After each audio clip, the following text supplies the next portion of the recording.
சிவசங்கரா தேவனே ஸ்ரீ சிவசங்கரா தேவனே. சங்கரம் சிவசங்கரம். Question from Velayutham Trichy.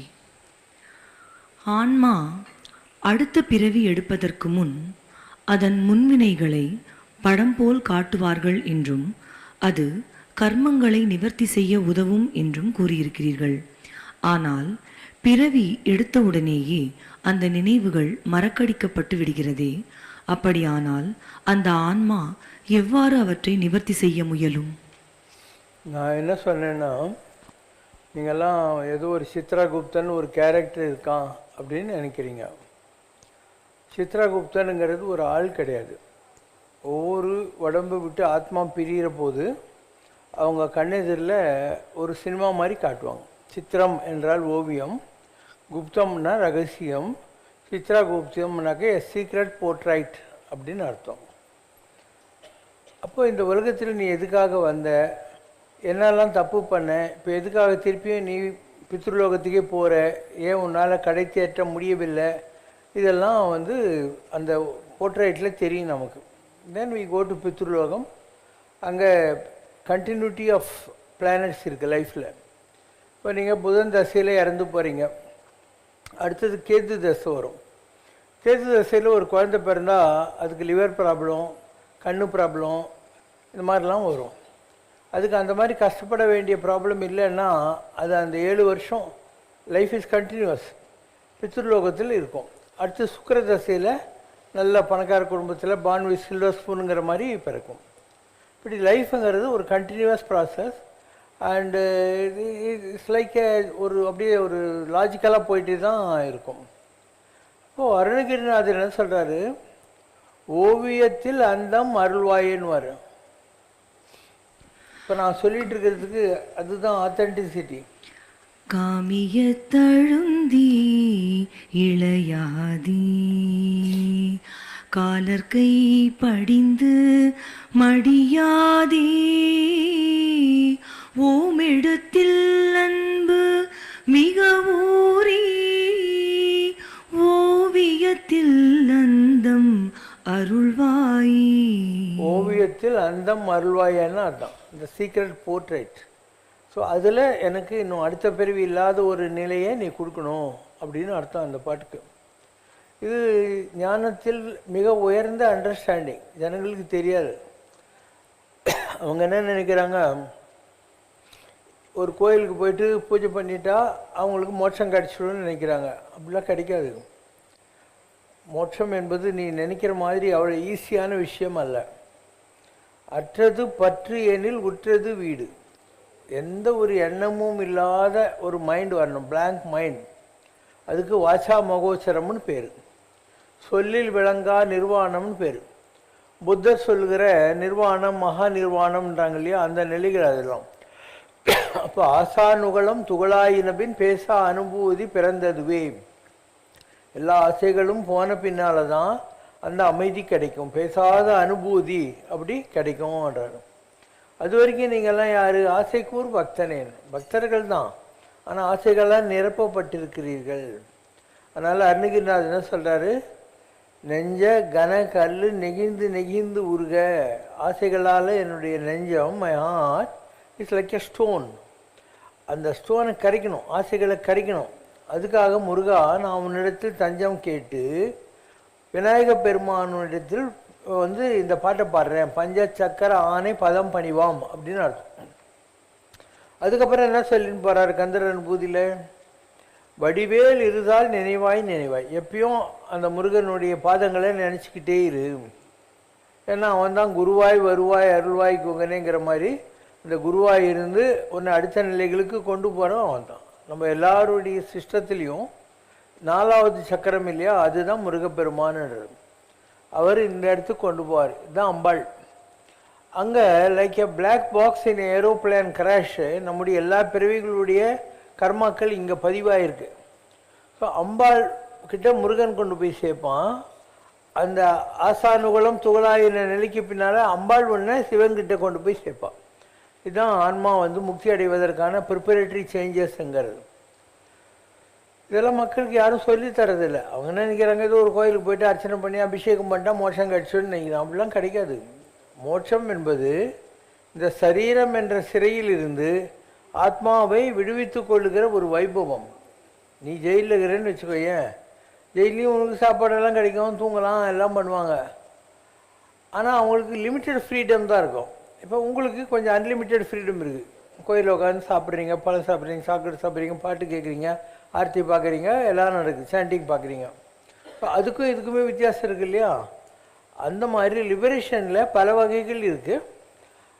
ஒரு ஜெயிலில் இருந்து வெளி உலகத்தை பார்க்காம தண்டனைக்காக வெயிட் பண்ணிகிட்டு இருக்கிறவங்க வேறு, உங்களை மாதிரி ஒரு ஃப்ரீ லைஃப்பில் இருந்துக்கிட்டு கடவுளை தேடுறதுக்குள்ள ஆப்பர்ச்சுனிட்டிஸ் நிறைய கிடைச்சிருக்கிறவங்க வேறு. அதனால் விடுவாய் விடுவாய் வினையாவையுமே, நான் தான் செய்கிறேங்கிற கர்மாவை முதல்ல மறந்துடு. நீ எதுவுமே செய்ய முடியாது, என் செயலாவது ஒன்றும் இல்லை, எல்லாமே ஒரு விதிப்படி தான் நடக்கிறது. For every action there is an equal and opposite reaction. For every credit there is a corresponding debit. Law of physics அதுதான், law of accountancy அதுதான். அதனால் கர்மா இருக்கிற வரைக்கும் பிறப்பு இருந்தே தீரும். அதனால் வடிவேல் இருந்தால் நினைவாய், எப்பயும் முருகப்பெருமான நினச்சின்று அவன் தான் ஒன்று அம்பாள் கிட்ட கொண்டு போய் சேர்ப்பான். அடுத்தது என்ன, விடுவாய் விடுவாய் வினையாவுமே, நான் தான் செய்கிறேங்கிற எண்ணத்தை விட்டு நீ வெளியே வர கற்றுக்கோ. கெடுவாய் மனமே கதிக்கேள், மனமே நீ உருப்படுறதுக்கான வழியை சொல்கிற. கெடுவாய் மனமே கதிக்கேள், கரவாது இடுவாய், உங்கள்கிட்ட என்ன இருக்கோ நிறைய தான தர்மம் செய். யாருமே சாகிற போது எதையும் எடுத்துன்னு போக முடியாது. காதற்ற ஊசியும் வாராது காணும் கரைவழிக்கேன்னார் பட்டணத்தார். ஒரு காது உடஞ்சி போன ஊசி கூட சாகிற போது யாரும் எடுத்துகிட்டு போக முடியாது அப்படின்னு பட்டணத்தார் சொல்கிறார். அவர் உன்னோட பணக்காரராக இருந்தவர். காவிரி பூம்பட்டினத்தில் பெரிய கப்பல் கம்பெனி வச்சு நடத்தியிருந்தவர். அவர் சொன்ன வாசகு, அலெக்சாண்டர் கிரேட் இருந்தான். அவன் ஒரு பெரிய மகான். அவர் பேர் டேண்டமஸ், கிரீக், தண்டின்னு சொல்லுவீங்க நீங்கள். அவரை பார்க்கறதுக்கு ஆசைப்பட்டு வரான். சொல்கிறான், சாமி எனக்கு வாழ்க்கையில் நிம்மதி வேணும் அப்படின்னு. அவர் சொல்கிறார், அது என்ன இருக்குது, பேசாமல் என் பக்கத்தில் உட்காந்துக்கோ அப்படின்னார். இல்லை இல்லை, எனக்கு கொஞ்சம் நாடெல்லாம் பிடிக்க வேண்டியது இன்னும் அப்படின்னா. நான் சொன்னேன், பாரு நான் ஜாலியாக மரத்தடியில் படுத்துட்டுருக்கேன், மரத்தினுடைய நிழல் எனக்கு போகிறோம், பக்கத்தில் ஆறு ஓடுது, அதை நான் தண்ணி குடிச்சின்னு இருக்கேன், அண்டு எனக்கு ஒன்றுமே ப்ராப்ளம் இல்லை. அதனால் நீ எதுக்கு மாஞ்சி மாஞ்சி இதெல்லாம் தேடுற, எல்லாமே இங்கேயே இருக்குது பார்ப்பார். அவன் இல்லை இல்லை இன்னும் கொஞ்சம் நாடு பிடிக்கணுன்றான். அப்போ அவர் பக்கத்தில் இருக்கிற ஒரு நாயை காட்டுறார். இந்த நாய் நாடு பிடிக்குதா, இதுக்கு ஏதாவது பிளானிங் இருக்கா, எவ்வளோ ஜாலியாக என் பக்கத்தில் வாயாட்டின்னு உட்காந்துருக்குது, அந்த மாதிரி தான் வாழ்க்கை என்பது அப்படின்னு. அவன் இல்லைன்னு போகிறான். போயிட்டு நாடு பிடிக்க முடியல. அவனுடைய சோல்ஜர்ஸ் எல்லாம் ரிவோல்ட் பண்ணிடுறாங்க. குடும்பத்தை விட்டு கிரேக்க நாட்டிலேருந்து ரொம்ப வருஷம் ஆகிப்போச்சு, நம்மலாம் போகணுன்னு. இப்போ எல்லோரும் திரும்பி போகிறாங்க. போகிற வழியில் கப்பலில் அவன் மஞ்சாக்காமாவில் இறக்க போகிறான். அந்த காலத்தில் மஞ்சாக்காமல்ன்றது ரொம்ப சீரியஸான டிசீஸாக இருந்துச்சு. இப்போ தான் ஓரளவு மருந்தெல்லாம் வந்திருக்குறாரு. இப்போ அவன் சொல்கிறான், சவப்பட்டி பண்ணுவீங்க இல்லையா, இந்த காஃபின்னுவாங்க, அதுக்கு 2 பக்கம் 2 ஓட்டை பண்ணி என் கை இப்படி வச்சு கூட்டின்னு போங்க அப்படின்னா. எதுக்கு யான்னாங்க, ஆனானப்பட்ட அலெக்சாண்டர் த கிரேட் கூட மாஞ்சி மாஞ்சி உலகத்தெல்லாம் ஆளணும்னு நினச்சா கூட வெறுங்கையோட தான் செத்தான்னு என்னை பார்த்தாவது உலகத்துக்கு புத்தி வரட்டும்னா, வெறுங்கை இப்படி வச்சு கூட்டுன்னு போங்க அப்படின்னா. இதுதான் அவனுக்கு கிடைச்சது. அதனால் எல்லாருக்குமே இதே தான், நம்ம எதையுமே எடுத்துன்னு போக முடியாது உலகத்தில். அதனால் அருணகிரி பெருமான் கந்தரர் பூதியில் சொல்கிறது என்ன,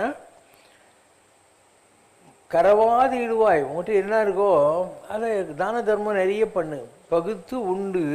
ஆனால் வாட் எவர் யூ ஏன் அதை ஷேர் பண்ணுறது, மற்றவங்களுக்காக கேர் பண்ணுறது. பகுத்து உண்டு பல்லுயிர் ஓம்புதல், நிறைய பேருக்கு நல்லது பண்ணுறது. நூலோ தொகுத்தவற்றுள் எல்லாம் தலை, எல்லா நூல்களிலும் எழுதியிருக்கிற தர்மங்களை விட அதுதான் பெரிய விஷயம். அப்போ 3 செஞ்சால் போகிறோம். கடவுளை நினச்சிக்கிட்டே இருக்கிறது, கருதா மறவா நெறிக்கான உன் இருத்தால் வனஜம் தரை என்று இசைவாய் அப்படின்னா. முருகான் அவனை மறக்கவும் கூடாது நினைக்கவும் கூடாது. அப்படின்னா என்ன, தைலத்தாரான்னுவாங்க, எண்ணெய் இப்படி கொட்டினேன்னா நூல் பிடிச்ச மாதிரி கொட்டிக்கினே தான் இருக்கும். அந்த மாதிரி நாம் என்ன மறக்கவும் கூடாது நினைக்கக்கூடாது. கருதா மறவா நெறிக்கான, தட் இஸ் த டிசிப்ளின். உன் இருத்தால் வனஜம், உன்னுடைய தாமரை பாதங்களை எனக்கு கொடு. எங்கே கொடுக்கறது? இதே தாமரை மேலே அந்த 2 பாதம் வந்து உட்காரணும். அதுதான் கருதா மரவா நெறிக்கான உன் இருத்தாள் வனஜம், இந்த தாமரை மலர் மேலே கொண்டாந்து வெயி அப்படின்னு அர்த்தம். ஸோ உலகத்தில் ரொம்ப சிம்பிள் கடை தேறுவதற்கான வழிகள். ஆனால் நம்மால் முடிவதில்லை. ஏன்னா நம்ம இப்பயே அடுத்த பிறவிக்கு அப்ளிகேஷன் போட்டுனே இருக்கோம். இந்த உலகத்தில் ஒரு கல்யாணன்றோம், அப்புறம் ஒரு குழந்தைன்றோம், அந்த குழந்தைக்கு ஒரு கல்யாணம் பண்ணி வைக்கணுன்றோம், பேர குழந்தைங்களை பார்க்கணுன்றோம். இப்படியே தான் நம்ம லைஃப் லாங் போஸ்ட்போன் பண்ணிக்கிட்டே இருக்கோம். வைகுண்டத்துக்கு நாரதர் போனார். பெருமாள் ஈவ் ஓட்டுன்னு உட்காந்துருந்தார். நானே பரவாயில்ல, கொஞ்சம் பேர்லாம் உட்காந்து. நாரதர் கேட்குறாரு, என்ன பெருமாள் ஒரே ஜெகஜோதியாக இருக்கும் வைகுண்டம்னு பார்த்தேன், இந்த மாதிரி காலியாக உட்காந்துக்கிறேன்னு. சொன்னார், கலியுகத்து ஜனங்க எங்கப்பா என்னை கேட்குறாங்க வைகுண்டத்தில் பிளேஸ்மெண்ட் எல்லாம், அதனால் நான் தாங்கிறேன்னு. நான் நம்ப மாட்டேன். எவ்வளோ பேர் உலகத்தில் யூ நாமம் பட்டை மொட்டை கொட்டை சந்தனம் போட்டு எக்கச்சக்கமாக இருக்குது அப்படின்னு. ஒன்று செய், நீ யார் வேணாலும் போய் கூட்டணுவா, நான் இடம் கொடுத்துட்றேன், நோ கொஸ்டின்ஸ் ஆஸ்ட் அப்படின்னா. ரொம்ப சந்தோஷம். நாரதர் பூமிக்கு வந்தார். ஒவ்வொருத்தர்கிட்டையும் போய் எங்க வைகுண்டத்தில் வந்து பெருமாள் ஃப்ரீயாக வேக்கன்சி கொடுத்துருக்கார், வரீங்களான்னு போயா அப்படின்னாங்க. இப்படி எல்லோரும் வேணான்னாங்க. இருந்தாலும் ஒரு வயசான ஆள்கிட்ட போனார். நீ எல்லாம் அனுபவித்து முடிச்சிருப்பப்பா, வா போகலான்னு சொன்னால், வரேன், என் பையனுக்கு ஒரு கல்யாணம் பண்ணிவிட்டு வரேன்னு. கொஞ்ச நேரம் கழித்து போனார். ஒரு பேரனை பார்த்துட்டு வரேன்னார். கொஞ்ச நேரம் கழித்து போனார். என் பையனுக்கு பிஸ்னஸ் எல்லாம் இன்னும் பொறுப்பு வரல, அதெல்லாம் கொஞ்சம் அவனுக்கு தெளிவாக வந்தப்புறம் வரேன்னு. நான் அடுத்தது தெரிஞ்சு போச்சு, வரப்போகிறது இல்லை, ஃபைண்டிங் லேம் எக்ஸ்கியூசஸ்ன்னு சொல்லி. இதுக்குள்ளே அந்த கிழவன் சேர்த்து போய் அந்த பந்தம் இருக்குல்ல குடும்பத்தில், அதனால் நாயாக பிறந்து அந்த வீட்டுக்கிட்டேயும் சுற்றின்னுக்கிறான், அந்த தெருலையும் சுற்றின்னுக்கிறான். நாரதர் போய் அந்த கிழவங்கிட்ட கேட்குறாரு, யாருக்கு நாயாகி போனான்னு கிழவன் அவங்ககிட்ட கேட்குறாரு. அந்த மாதிரி பாசவலைன்னு ஒரு சினிமா அந்த காலத்தில் அதில் வரும். பாசவலைன்னு ஒரு சினிமா அதில் வரும். மச்சான் உன்னை பார்த்து மயங்கி போன நேற்று நாய் மேலே ஆசை வச்சா லொல் அப்படின்னு வரும். அந்த மாதிரி நாய் மேலே ஆசை வச்சு அவன் லொல் ஆகிட்டான். போய் சொல்கிறாரு, பேர குழந்தைங்கள்லாம் கல் தச்சுன்னுக்குது, நான் சொன்ன பேச்சு கேட்டுருந்தா கிழவா நல்லா இருந்திருப்பா, இப்போ பாரு கல் அடி வாங்கினுக்கிறேன். யார் அடிச்சாங்க? என் பேரன் தானே அடிக்கிறான். நான் இன்னும் இவனை திருத்த முடியாதுன்னு சொல்லி அந்த கேள்வி இல்லை, அவளும் மண்டையை போட்டு நாயாக பிறந்தான். நான் சொன்ன பேச்சு கேட்காம பாருமா, உங்கள் பேர குழந்தைங்கள்லாம் உங்கள் கணவன் நாயை அடிச்சுன்னுக்கிறாங்க. சரி நாரதர், நீ சொல்கிறது தான் கரெக்டு, நான் வந்துடுறேன் உங்களுடன் கிளம்புறான்.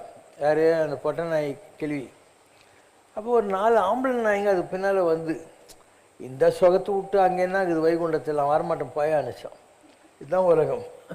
இந்த உலகத்தில் ஜனங்க இதெல்லாம் கூட்டாட்சின்னு உட்காந்து இருப்பாங்களே தவிர எதையுமே விட மாட்டாங்க. ஒரு பழைய டூத் ப்ரஷ் இருக்கு இல்லையா, அதை சீப்பு துடைக்கிறதுக்கு வச்சுக்குவாங்க. ஹஸ்பண்டுடைய பழைய வேஷ்டி ஏதாவது கிழிஞ்சிருந்தால் அதை ஊடு துடைக்கிறதுக்கு வச்சுக்குவாங்க. இப்படி எல்லாத்தையுமே இவங்களால் வேஸ்ட் பண்ண முடியாது. நிறைய பேர் வீடு மாத்திரன்னு சொல்லி லாரியில் சாமான் ஏற்றின்னு போவாங்க. நீ பாரு, அதில் தொடப்பக்கட்டை, முறம், உடஞ்ச சேரு இதெல்லாம் தான் இருக்கும். அதனால் இந்த உலகத்தில் மாற்ற முடியாத சில விஷயங்களில் இந்த பந்தங்கள் எல்லாம் இருக்கின்றன. எந்த பொருளையும் நம்மளால் விடவே முடியாது.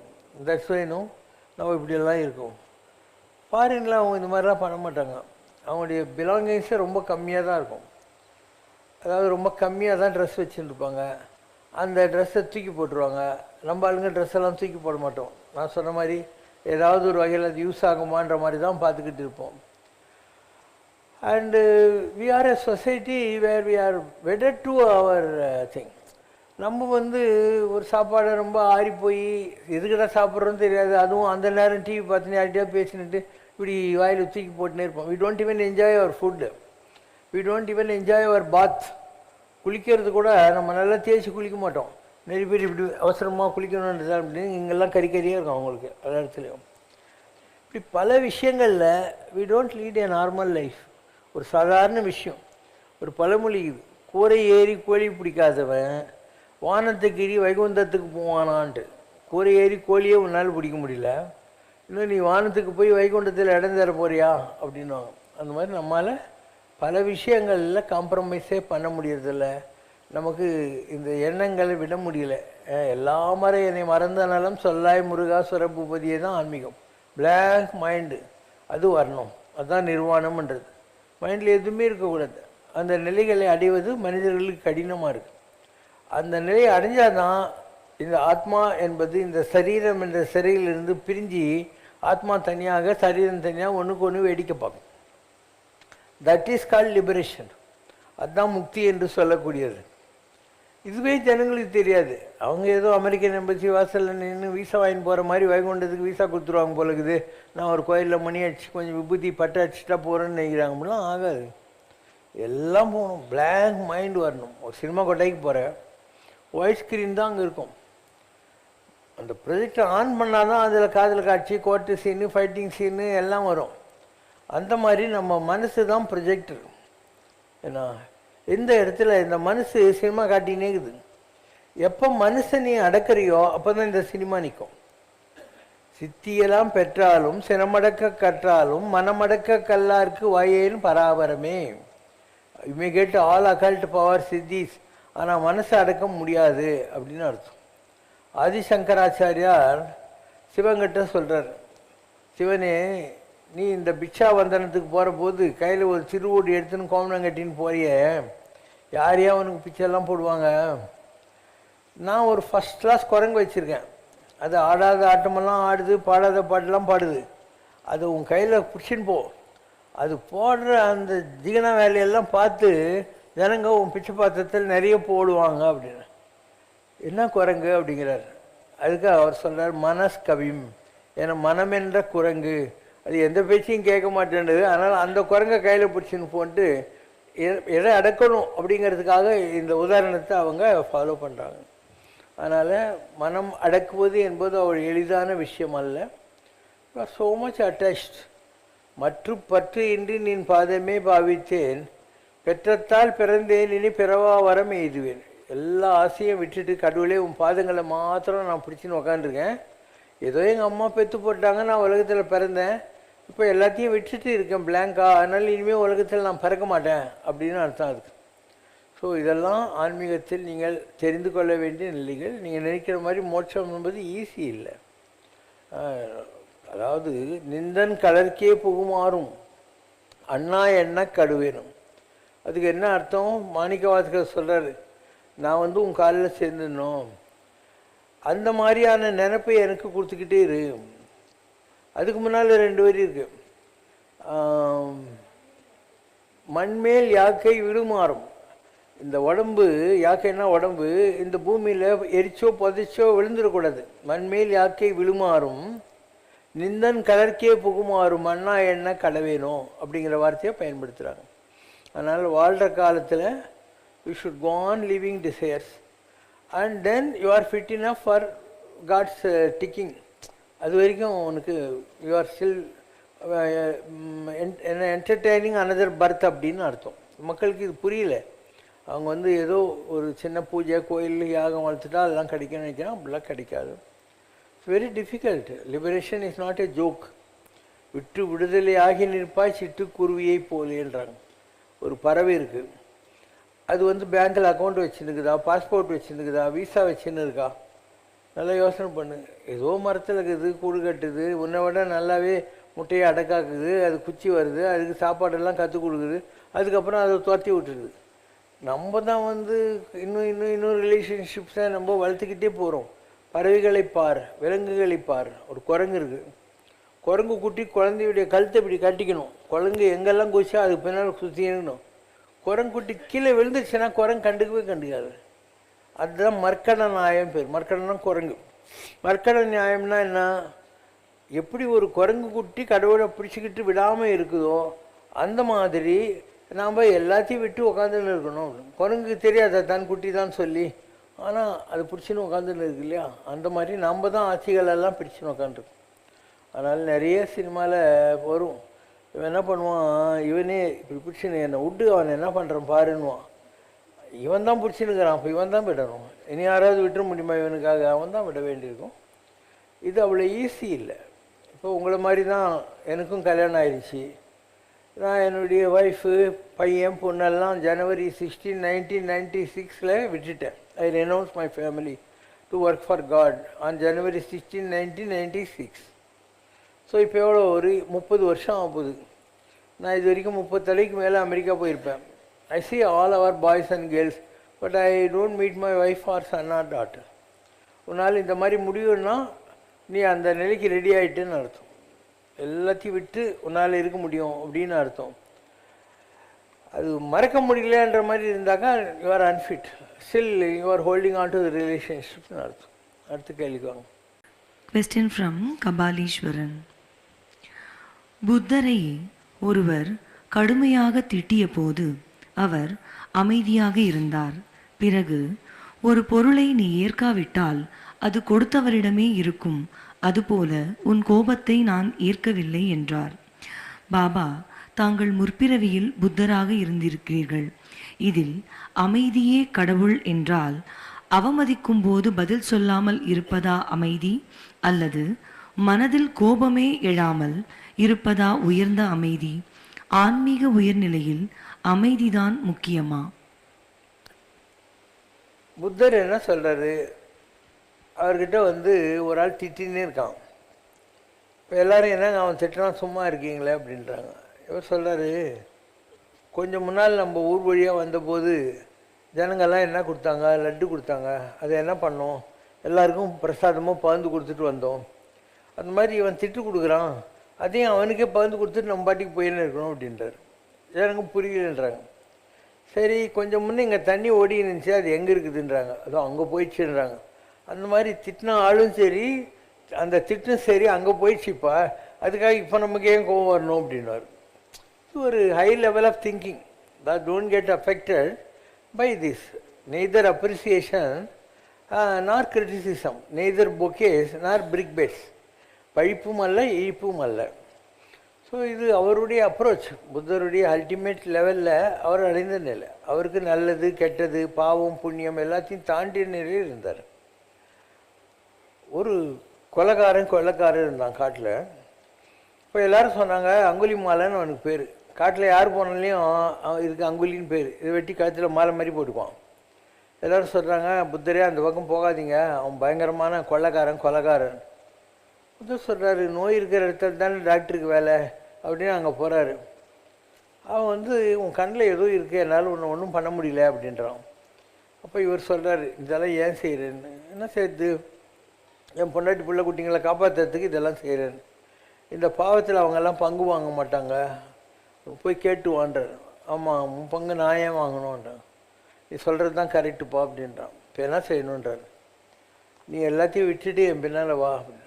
ராஜா என்னை கொன்னுடுவான் சொல்கிறார். நான் ராஜா கிட்ட சொல்லி உனக்கு மன்னிப்பு வாங்கி தரேன்னு இவனை கூட்டின்னு போகிறார்.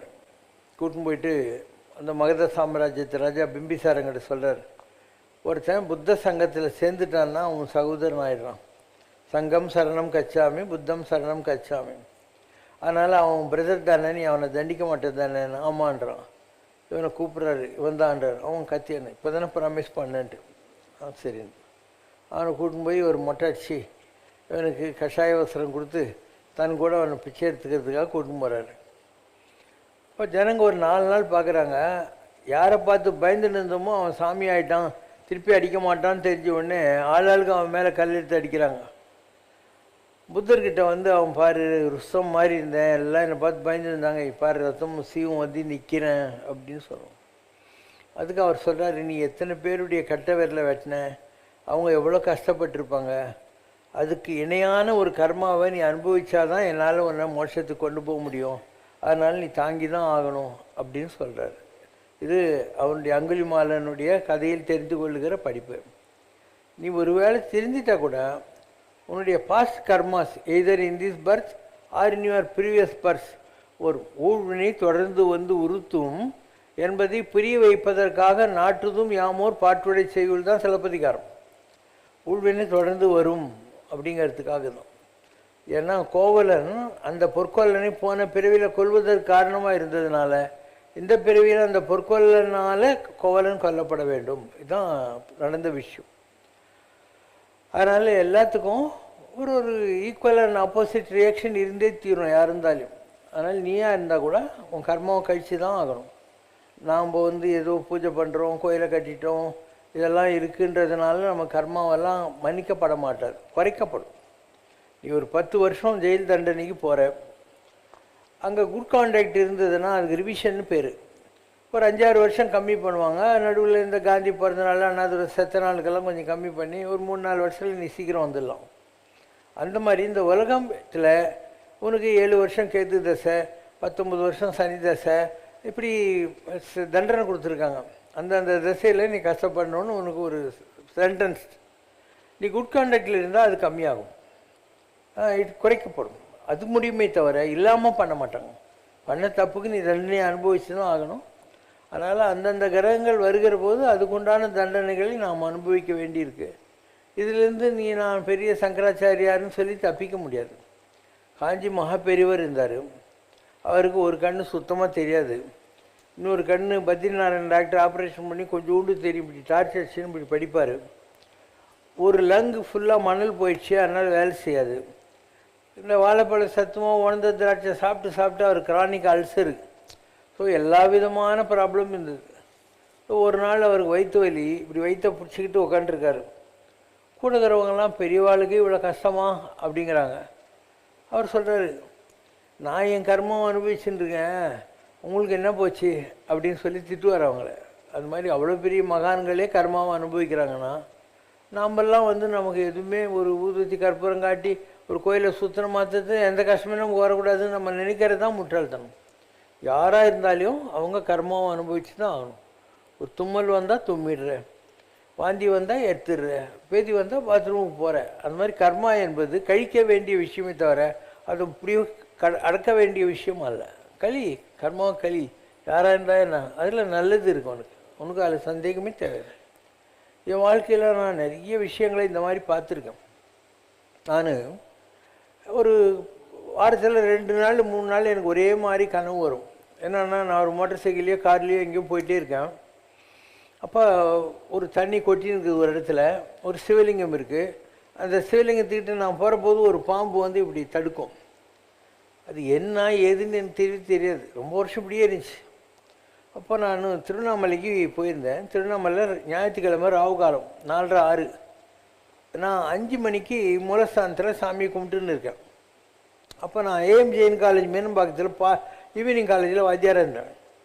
எங்கிட்ட இருக்கிற ஒரு பையன் ஜாதகத்தை வாங்கிட்டு போனேன். எங்கள் ஊரில் சகாதேவ நாடின்னு ஒன்று இருக்குது, ஒருத்தர் படிக்கிறாரு அப்படின்னு. அவன் மறுநாள் காத்தால் வந்தோம். நேற்று அவர் கூப்பிட்டாரு சாயந்தரம், அந்த மாதிரி நீ யார்த்தோ கொண்டாந்து கொடுத்தியா, அதுக்கு பலன் எழுதி கொடுக்குறேன்னு அந்த நோட்டு கொடுத்துக்கிறாருங்கன்னு. அந்த நோட்டை நம்ம பார்க்குறோம், அதில் வருது இந்த மாதிரி. இதுக்கு முன் ஜென்மத்தில் திருப்பதி மலைக்கு போகிற வழியில் சப்தகிரியில் கபில ஈசனுக்கு ஒரு கோயில் இருக்குது, கபிஸ்தலம்னு பேர். அது ஒரு பக்கம் அம்பாள், ஒரு பக்கம் சிவன்லாம் இருப்பாங்க, ஒரு முருகர் கோயில் கூட இருக்கும். அதுக்கு பக்கத்தில் ஒரு சீலமான நம்மாழ்வார் கோயில் இருக்குது. அங்கே ஒரு வன்னி விருட்சம் வேப்ப மரம் இருக்குது. அதுக்கிட்ட ஒரு பழமையான பாம்பு புத்து இருந்துச்சு.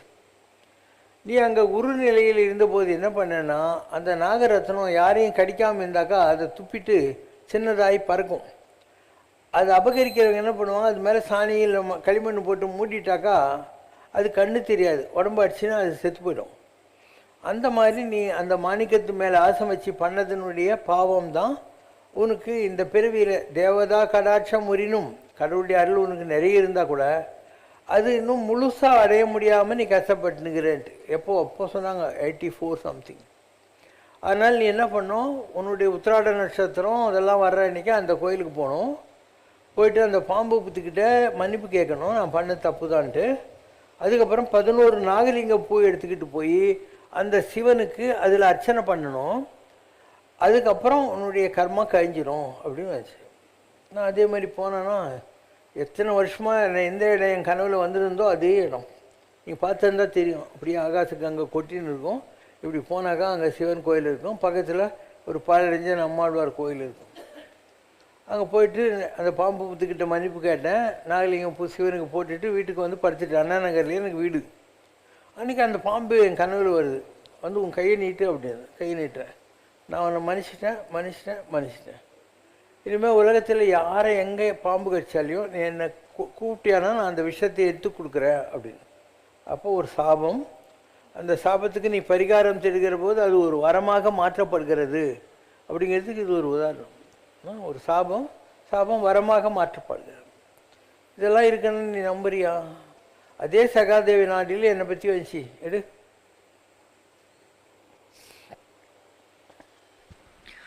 விளங்கிடவே வேண்டு பலனுற அந்நாள் பிறவி எண்ணோடு அர்த்தம் ஒட்டி நாழியாக நவின்று தாரகைச்சார் உத்ராடமொட்டி உரைத்திட அந்நாள் ஆதிநடை ஆதவனாகி ஆய்வுறும் கால் அன்னை கர்ப்பம் கண்டிட சிவசக்தி ஆண்டு மால் பொருந்திட்ட முதன்மை அவதாரமே திங்களாகிட தெரிவித்து தீதர இருதச ஏக வைகள் என சொல்லிட்டோம். அதாவது உங்கள் அம்மா கர்ப்பத்தில் நீ இருந்தபோது சிவன் ப்ளஸ் சக்தி ப்ளஸ் திருமால் 3 பேரும் சேர்ந்த முதன்மை அவதாரம் அப்படின்னா பிள்ளையாருன்னு அர்த்தம். ஸோ நீ பிறந்த போதே பிள்ளையாராக தான் உங்கள் தாயோட கர்ப்பத்தில் பிறந்த. மறுவிடவே மார்க்கமுற இன்னவனுக்கு ஞானி ஆவியதால் அட்டமுற்று திட்டமதாய் தெரிவித்திட பூர்வத்தோன் பிறை குறைவர தனத்தோன் ஓடு ஆகிட பூர்வத்தோன் நவத்தோன் கூட்டோடு வியத்தோன் சட்டமதில் சார்ந்திட்டான். சார்ந்திடவே வியத்தோன் தனை ஆவியோன் கனகன் நோக்கொட்டி கண்டிட கழன்று அந்நிலையே உடலோன் தனை உயிரோன் நோக்கொட்டி பார்த்திடு. இதெல்லாம் உங்களுக்கு தமிழ் புரியாது. என்ன சொல்கிறாங்க, ஆன் 26 ஜனவரி 1984 நான் அண்ணா நகரில் இருக்கிற போது மந்திராலயம் ராகவேந்திர சாமி எனக்கு தரிசனம் கொடுத்து உன் பந்த பாடுறா அப்படிங்கிறார். ஸோ நானும் ராகவேந்திர சாமியும் பக்கத்தில் நிற்கிறோம். என் உடம்பு இறந்து கிடக்குது.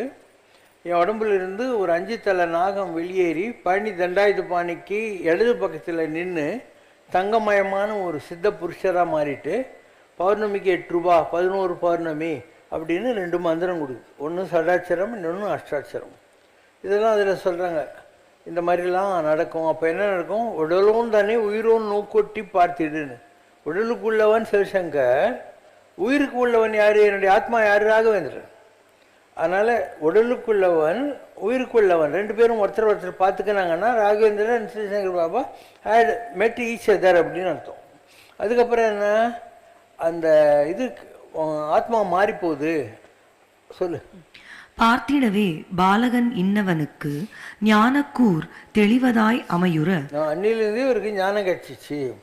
அம்பிகை அருளதால் அனைத்தும் கூடிட அம்பாளுடைய அனுகிரகமும் கிடைச்சதுனால இன்னும் பெரிய நிலைகளை இவர் தொட்டாரு.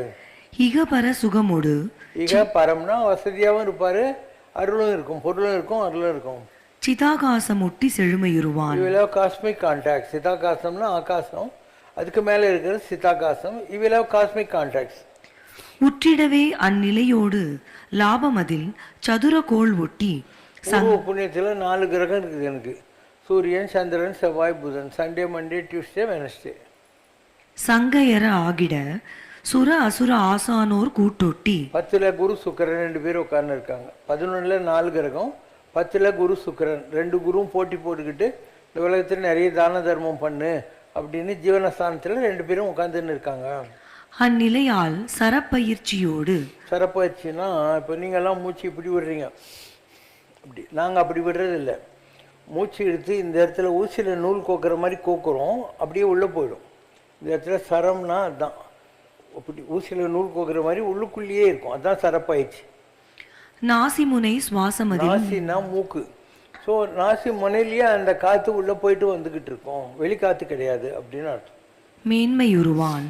மேன்மையுறவே மேதினியில் நடமுறும் நாகமொட்டி படிப்படியதாய் ஞான நிலை கூடுற குறித்து கந்தன் பொசிப்பொட்டி ஞானக்கூர் தெளிவதாய் தெளிந்திடுவான். ராகு தசையில் செவ்வாய் புக்தி வர்ற போது இவர் முழு ஞானியாக மாறிடுவார் அப்படின்னு தெளிந்திடவே வருகையுறும் பார்ப்பனன் நடையொட்டி. அதுக்கப்புறம் என்ன, பார்ப்பனன்னா குரு பகவான் அர்த்தம், ஜூபிட்டர். ஸோ ராகு தசை முடிஞ்சு குரு தசை வர்ற போது பார்ப்பனன் சேர்க்கையோடு இவர் உடம்புக்குள்ளேயே குரு பகவான் வந்துடுவார். ஜூபிட்டரே இவர்கிட்ட வருவார். பல்நிலை க்ஷேத்ராடனம் ஒட்டி நிறைய க்ஷேத்திரங்களுக்கெல்லாம் போய் அங்கே இருக்கிற கோயிலுக்கெல்லாம் இவர் சார்ஜ் கொடுப்பாரு. சென்றுர புண்ணிய நிலைதனை நிகழ்த்திடுவான். அங்கெல்லாம் அற்புதங்களை இவர் நிகழ்த்துவார். எந்த கோயிலுக்கு போனால் அந்த கோயிலுக்கு பவர் கிடைக்கும். நிகழ்த்திடவே நிகண்டுபடி இன்னவன் ஞானக்கூர் மேன்மேலாய் மேன்மையுறவே ஏக வெள்ளி பாகையொட்டி. ஓகே, இவர் திருச்சிராப்பள்ளிக்கு போயிட்டு உச்சி பிள்ளையாருக்கு பூஜை பண்ணிட்டு வரணும், இதெல்லாம் அதில் வந்துச்சு. இதான் இன்னும் ஞானம் ஜாஸ்தி ஆகிறதுக்காக இதெல்லாம் செய்யணும் அப்படின்னு. இதெல்லாம் என்னுடைய வாழ்க்கையில் நடந்த நிகழ்ச்சிகள். அப்போது கர்மான்றது இருக்குது, அதுக்கு நீ ஒழுங்காக கடவுளை கும்பிட்டுன்னு இருந்தியானாக்கா வழியும் கிடைக்கும். அது போன உடனே உனக்கு அதை விட பெரிய என்ன சொல்கிறது பிளெஸ்ஸிங்ஸ் கிரேசஸ் எல்லாம் அதுக்கப்புறம் உன் வாழ்க்கையில் கிடைக்கும். இதுக்கு நான் உனக்கு 2 கேஸ் ஸ்டடி தான் கொடுத்துருக்கேன். இப்படி என் வாழ்க்கையில் எவ்வளோ ஸ்டேஜஸை தாண்டி வந்திருக்கேன். நான் கொஞ்சம் நஞ்சம் இல்லை. I have gone through tremendous exposures and experiences to sit like this and talk to you without any reference and without even thinking. யோசனையே பண்ண மாட்டேன், நான் படி பேசிகிட்டே தான் இருப்பேன். இதெல்லாம் எப்படி நடக்குதுன்னா அது ஒரு கிரேஸ், அவ்வளோதான். நாக்கில் சரஸ்வதி வந்து உட்காந்துக்குவா. பிப்ரவரி மாதம் 4ஆம் தேதி 1984 I had the blessings of Saraswati Mata. அந்த அம்மா சொன்னான், இந்த சிகரெட்டெல்லாம் விட்டுறான். அப்போ நான் கோல்ட் ஃப்ளேக் ஃபில்டர் கிங்ஸ் பிடிச்சிருந்தேன். விட்டுடு, நான் உன் நாக்கில் நிற்க போகிறேன்னா. அது 4 சிகரெட் தூக்கி போட்டேன். அதுக்கப்புறம் ஐ நெவர் ஸ்மோக். யாரும் ஸ்மோக் பண்ணால் கூட எனக்கு எந்த டெம்ப்டேஷனும் வர்றதே இல்லை. இப்படி எவ்வளோ விஷயங்கள் இருக்குது. ஆஞ்சநேயரை நேரில் பார்த்துக்கிறேன் நான். அவர் சொன்னார், கண்டவர் விண்டிலர் விண்டவர் கண்டிலர் என்பது போன்ற அற்புத தோற்றத்தை நான் உன் கண் முன்னால் காட்டி தருகின்றேன். பெரிய பெரிய தரிசனங்களெல்லாம் நான் உனக்கு வந்து I bless you to get all those divine darshans அப்படிங்கிற வார்த்தையை சொன்னார். வெங்கடாஜலபதி சொன்னார், என்னுடைய மலையேறி வருபவர்கள் என்னை கண்டால் உன்னை காண்பார்கள், உன்னை கண்டால் என்னை காண்பார்கள். திருப்பதி மலைக்கு போய் நீ வெங்கடாஜலபதி பார்த்தா அங்கே நான் நிற்பேன், இங்கே வந்து பார்த்தியானாக்கா எனக்கு போய் வெங்கடாஜலபதி நிற்பார். இந்த மாதிரி என்னை கண்டால் உன்னை காண்பார்கள், உன்னை கண்டால் என்னை காண்பார்கள். இது போன்ற ஒரு காட்சியில் நான் காட்டி தருவேன். இந்த மாதிரி நிறைய அனுபவங்கள் வாழ்க்கையில் வந்துச்சு. அதனுடைய போக்கில் எல்லாம் போயினே இருக்கும். அதனால் நீ வந்து நான் சாமி ஆகிட்டேன், இத்தனை கோயில் கட்டியிருக்கிறேன், அதனால் எனக்கு வந்து எந்த ஒரு சின்ன ப்ராப்ளம் வரக்கூடாது, சளி வரக்கூடாது, ஜுரம் வரக்கூடாதுன்னு சொல்ல முடியாது. இது பாடிக்கு. ஆத்மா எதனாலும் பாதிக்கப்படாது. ஆத்மா இஸ் நெவர் பொல்யூட்டட். போயவளையும் புகுதருவான் என்றனமும் தீயினில் தூசாகும். எவ்வளோ குப்பை இருந்தாலும் கூட நெருப்பில் தூக்கி போட்டீங்கன்னா அந்த குப்பை கூட நெருப்பாயிடும். அந்த மாதிரி நெருப்பென்ன நின்றவன் நெடுமால் அழல் உருவானவன் அண்ணாமலையார். இப்போ நாம் யக்ஞேச யக்ஞ மதுசூதன வாசுதேவா என்று சொல்லக்கூடிய நிலையை அடைகிற போது கர்மாக்கள் நம்மளை பாதிக்காது. இல்லை, ஜாலியாக தான் இருப்பேன். எனக்கு 77 வயசாச்சு, நல்லா தானே இருக்கேன், பிரைட்டாக தானே இருக்கேன். ஓம் ஜெய் சிவசங்கரே சுவாமி ஜகத் பரிபாலகரே ஆதி சங்கர அவதாரா அநாத ரக்ஷகரே. ஓம் ஜெய் சிவசங்கரே. அன்னையும் தந்தையும் நீரென்றறிந்தும் அன்பில் நனைகின்றோம் சுவாமி, அன்பில் நனைகின்றோம். ஆசானும் இறையாகிய தேவா நின்னடி பணிகின்றோம். ஓம் ஜெய் சிவசங்கரே. கைலையை பன்முறை வலம் வந்தாய் ஓ கருணாகர கீர்த்தி சுவாமி, கருணாகர கீர்த்தி. மயிலையில் நின்று வரம் தருகின்றாய் மங்களகர மூர்த்தி. ஓம் ஜெய் சிவசங்கரே. ஆனந்த சாகரம் தனிலம்மையாழ்த்தும் அற்புத அருள் ஜோதி சுவாமி, அற்புத அருள் ஜோதி. ஆரத்தி செய்து பாடி மகிழ்ந்தோம் அருள்வாய் பரஞ்சோதி.